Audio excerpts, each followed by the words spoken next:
Get started. Let me.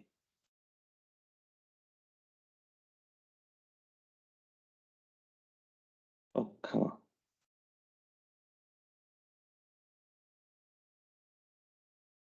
Okay, so recording has started. Um, Once again, good morning. Happy Friday, everyone. Thank you for joining.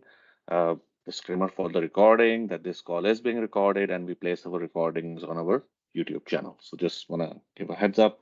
If you haven't heard the disclaimer and don't want to be recorded, you may want to drop off now. Okay. So, what is our topic of today? I'm sure everyone, I hope everyone is aware that we had a Ignite conference this week. This is Microsoft Premier conference focused on IT related topic, Azure, Dynamics, basically all the three clouds. And this was virtual. And this was the fall offering. There was one conference in March as well. So what we're going to do in this session, I'm going to go over some of the highlights of the conference on the big announcement as it relates to Azure. And just keep in mind uh, the the things that I have picked up in the slide deck. They are uh, kind of my idea of what I think kind of interesting or what you can consider important, and it doesn't uh, kind of diminish any other announcement. So once again, as I have said before on this call, that any comments that I make or uh, all the rants, they are strictly my opinion, not the opinion of my employer, which is Microsoft. Okay, so with that, let's talk about the first one. I mean, that seems very interesting. This is a new SKU that we are introducing for load balancer. This is called Azure Gateway Load Balancer. And what does it do? It basically load balances across NVA. So if you have NVAs to do like for firewalls, for packet analytics, for IDS, IPS, you can put uh, them behind this gateway load balancer, and that's how it will kind of a load balance across those, and you can deploy, scale, and manage. So you can take them off without the risk of kind of a losing or uh, traffic or having any outage. One other key feature here, and by the way, we will probably myself or one of my teammates will probably do a deep dive into this, which is how you can chain it with a public load balancer. So as traffic comes in, so just a quick step back, we have Azure Load Balancer, which can be internal or public. So you can chain it with a public load balancer, which takes it to the diagram on the right-hand side. And when the traffic comes in from outside, this is unfiltered traffic. It hits the public load balancer. Basically, it's trying to access the consumer application one. As it hits that, since it's chained with the gateway load balancer, it's going to send that traffic to the gateway load balancer. Gateway load balancer is going to send it to the NVA behind it. They will filter the traffic, make sure there's no malicious traffic, do whatever they have to do, send it back to the gateway load balancer, and then it will come down to through the public load balancer back into the app. So app gets the filtered traffic. So that's how this is supposed to work. We will definitely do a probably a standalone session on this topic. This seems very interesting. Um, and I'm pretty sure a number of customer would kind of look at using it. This is currently in public preview. Okay. Um, let's move on. Azure Virtual Network Manager. That's another a very useful feature regards to infrastructure as service. A number of customers have demanded that who have number of applications deployed in Azure, large customers have a lot of virtual networks. They wanted a way to assert or apply policies to those network to kind of manage those more effectively because they are spread across different subscriptions.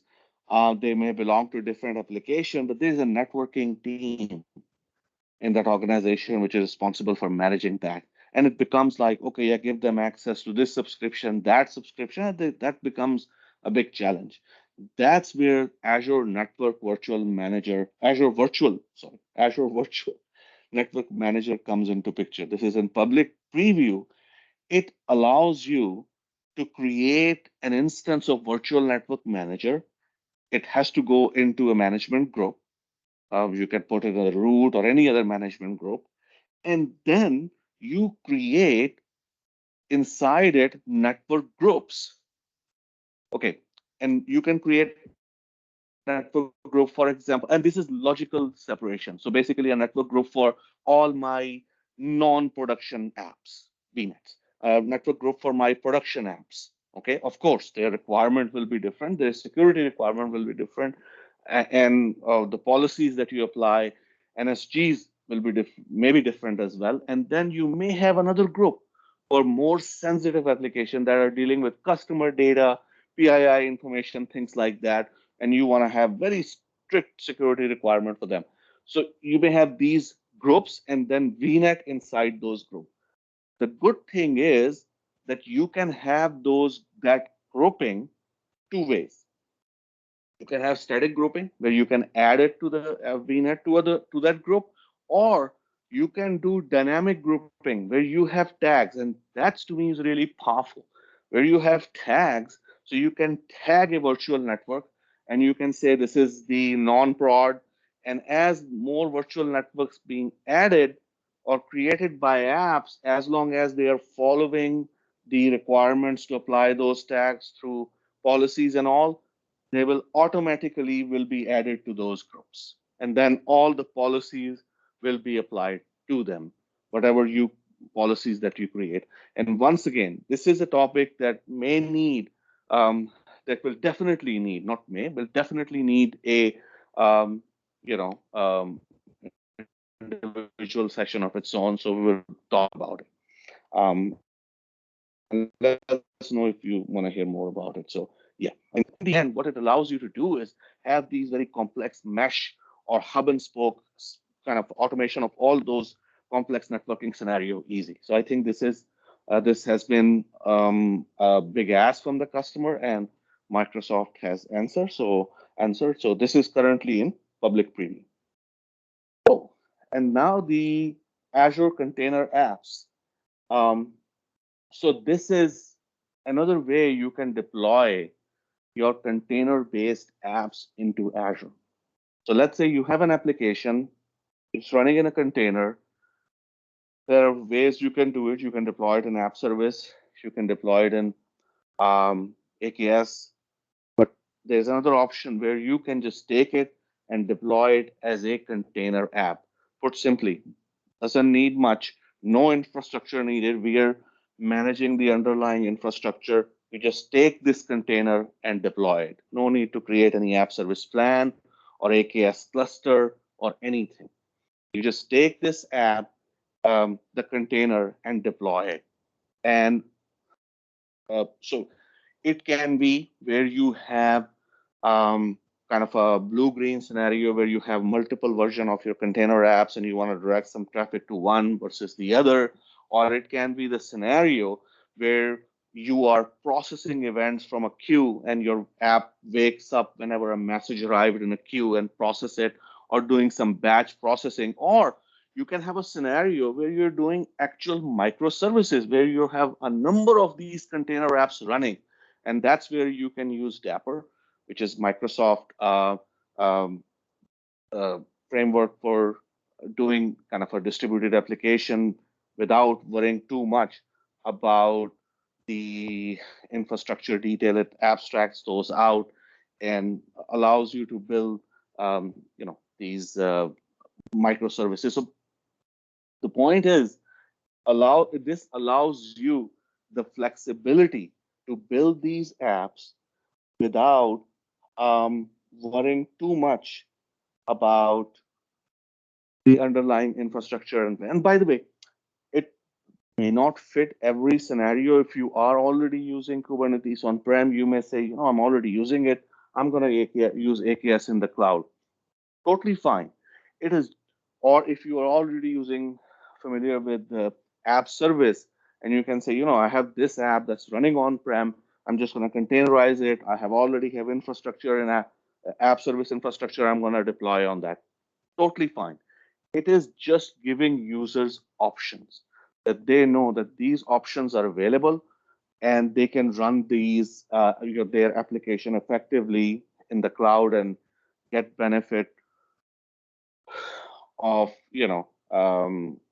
of the digital transformation.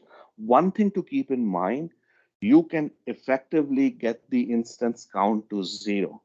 So if you set up scaling based on, let's say, not the CPU and memory, just keep in mind, but based on um, auto scaling, if you set up based on, let's say, message count in a queue, and when there are no messages for a certain time, then it will turn your instance count to zero. So this is the true allocation on demand principle here, in the cloud, where you are saying, okay, there is no activity, no instance count, I'm not paying anything, lot of activity, number of instances. Yes, that's when I have to I'm being charged. So true scaling at auto scaling at work. Any questions?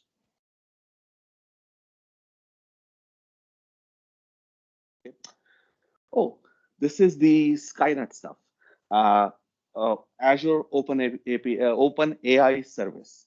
So, I'm not sure how many of you are familiar with OpenAI.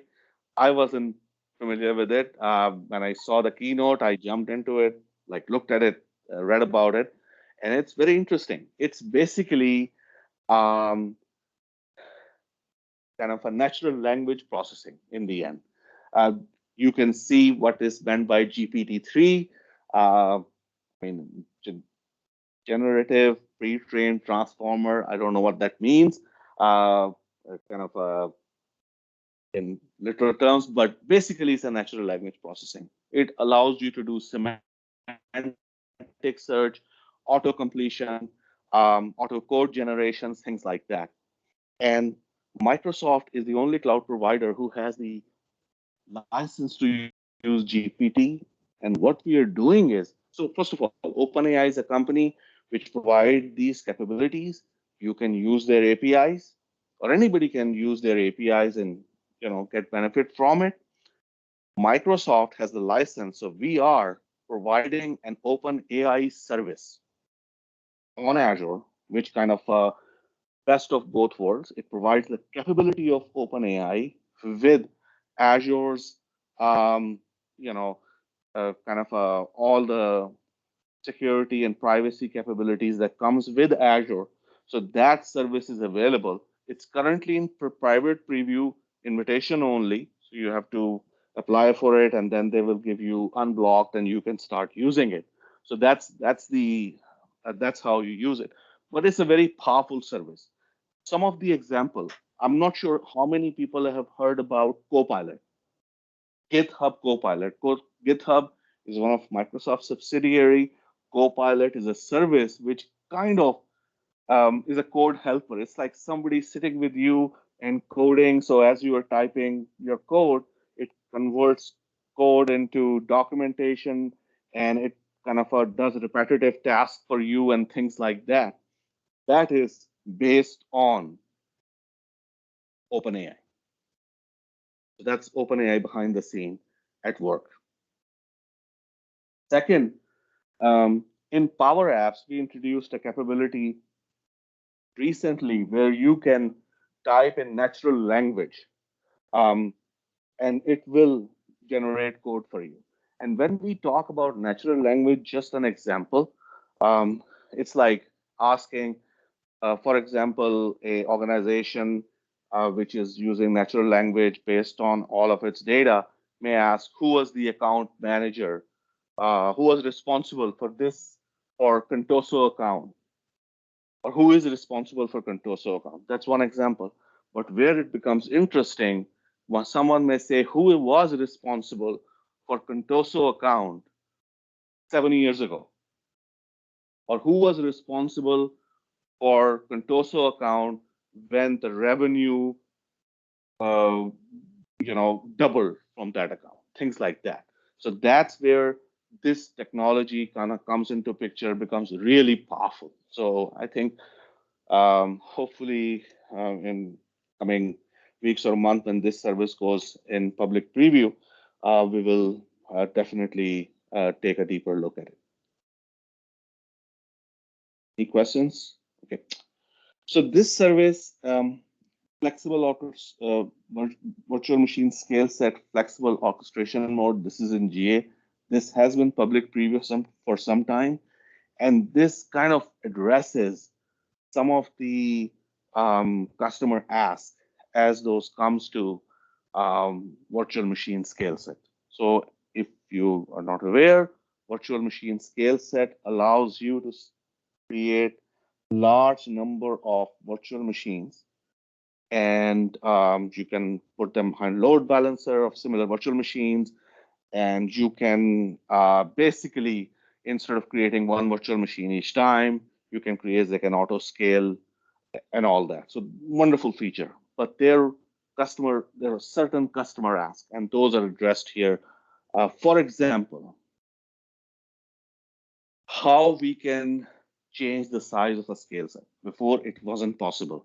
If you have to change the size of a scale set, you have to destroy it, create a new scale set. Not anymore. Now you can change it, and then it will gracefully restart.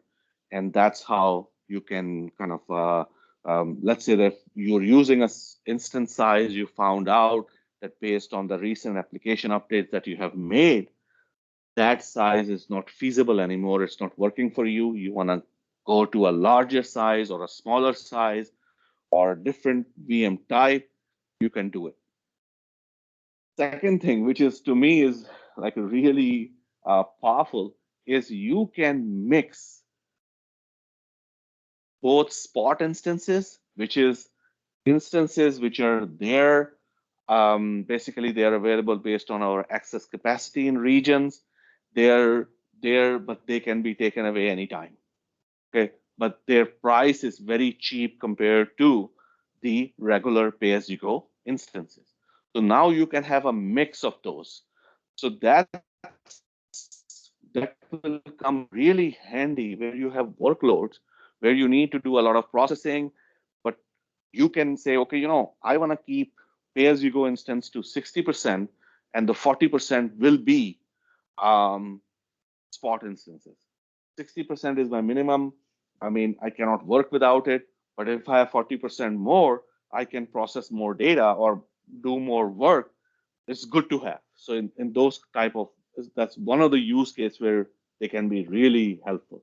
Where if that capacity goes away, yeah, I mean, you will back to your minimal, uh, minimal kind of capacity, but your workload is still working. If you have that extra capacity through spot VMs, you are still not paying the same amount that you pay for a pay-as-you-go, so you're getting, saving money. So that's really helpful.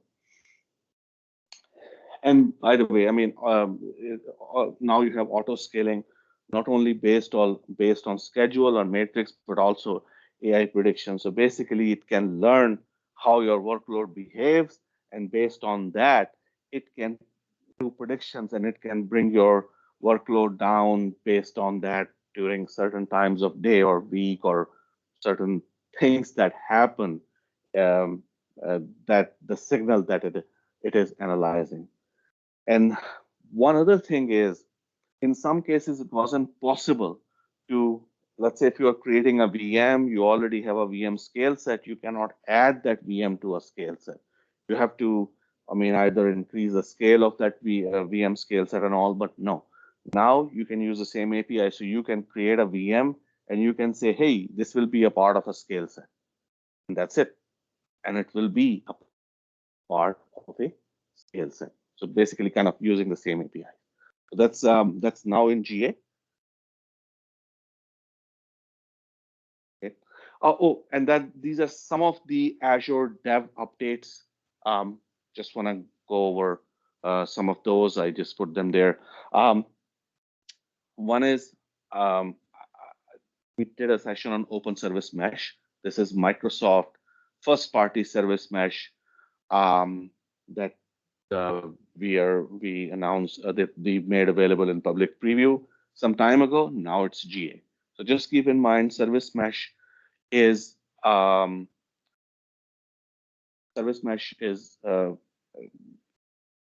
service mesh is a AKS construct that is responsible for managing east-west traffic. So communication between pods and services, and basically making sure that if you have any policies, you can apply to that as inter-service communication.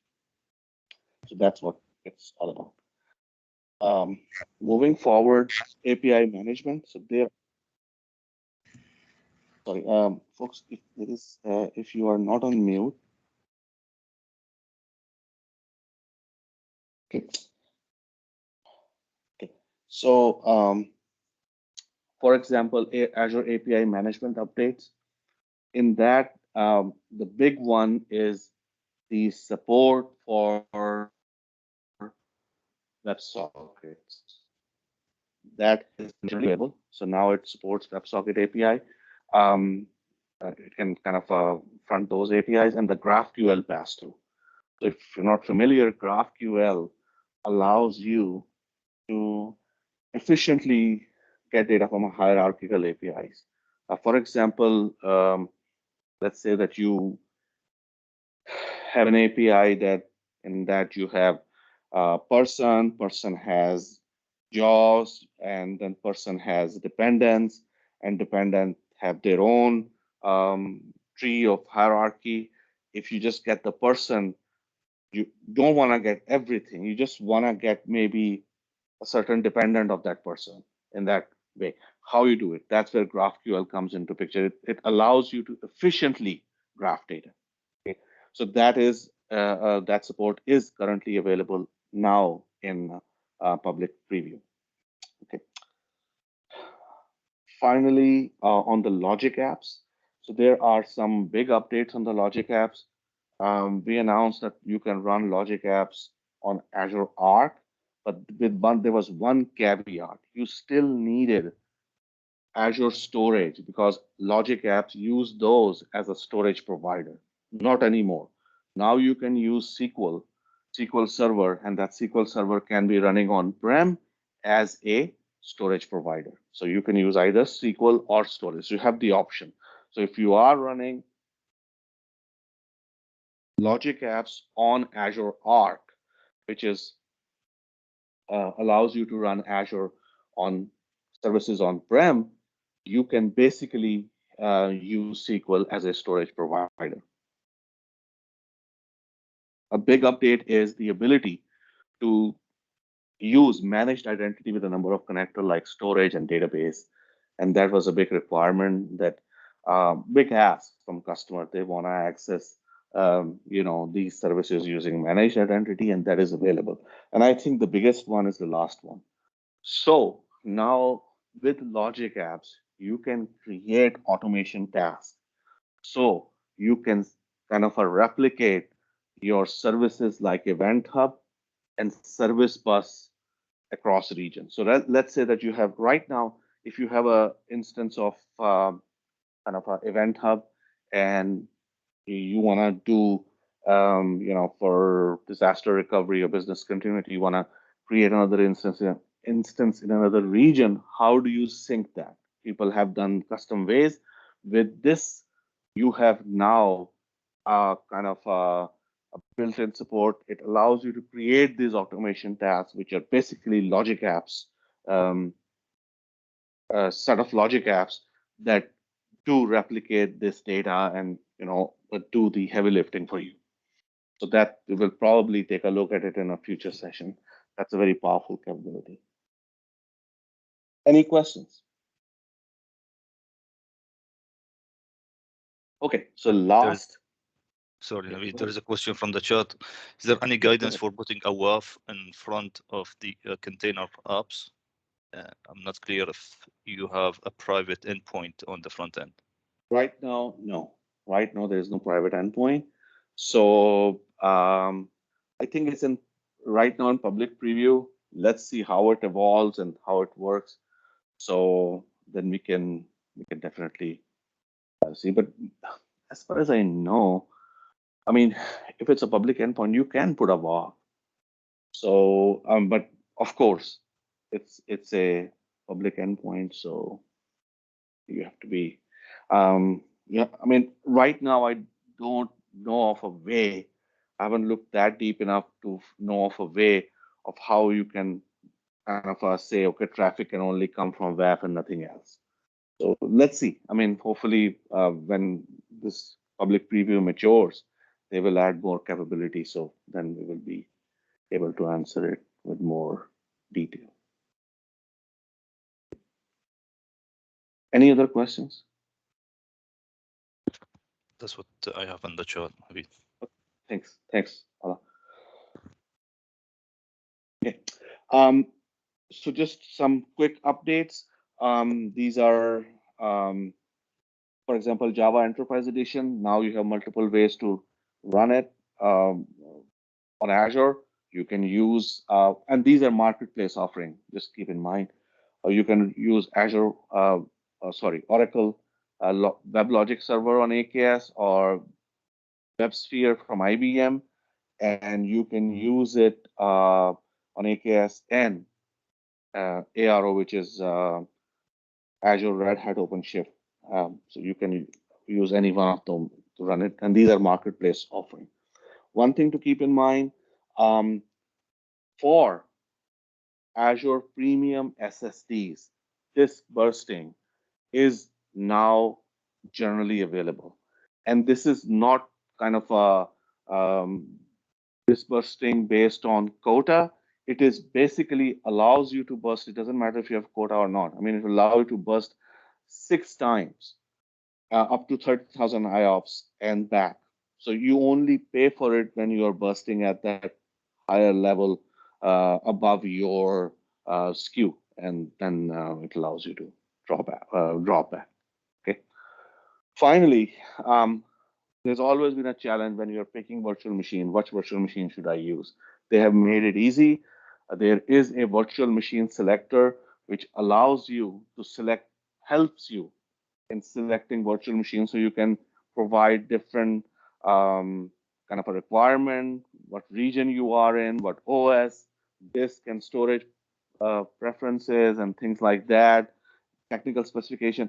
And with that, it will guide you. So it's kind of a wizard type interface which will guide you what VM SKU you should use. And it may not be kind of get you there 100%, but it will at least guide you. Okay, instead of like finding out, oh, that SKU is not available in this region, or oh yeah, I thought I'm going to use this SKU, but that doesn't have that much memory, which I was thinking about. So with that, you can kind of get past those issues.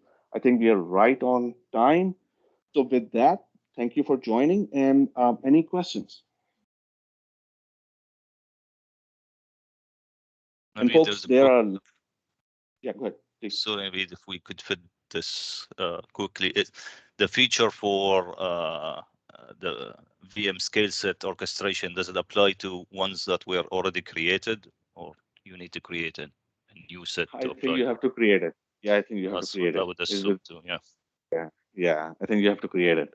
Yep, it's a flexible orchestration. It was in public preview for quite some time. Thank you, Ola, for getting the question from the chat window. I can see it. Yes. And uh, any other thing? Any other questions? Nothing else on the chat, Naveed. Um, there were a lot more updates. So this is just the kind of the one I picked. I have put the link of the list of updates, the book of news, Ignite November 21 book of news, and also link to the Ignite site. Watch these sessions on demand, and they have kind of a lot more detail from the product team. So enjoy. And thank you very much for joining, and hope to see everybody next week for another session of Azure Power. Have a wonderful day.